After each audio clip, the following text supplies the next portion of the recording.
most of us are not Taylor Swift in terms of we don't have the deep pockets that it would take to ever have to fight and get our rights back.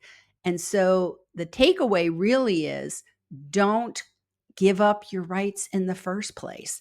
It's like do what you can to get your book into the world via self-publishing, because then that way you own your words. And I really caution people to choose wisely, to make sure that you think everything through before you decide to go and use a traditional publisher versus doing it on your own, because it just makes so much sense to own your intellectual property. Because also, too, think beyond the book.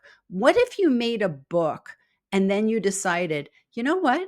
I think I want to turn this into a workshop and I want to use the same title. Maybe you decide that you want to go and make an online course.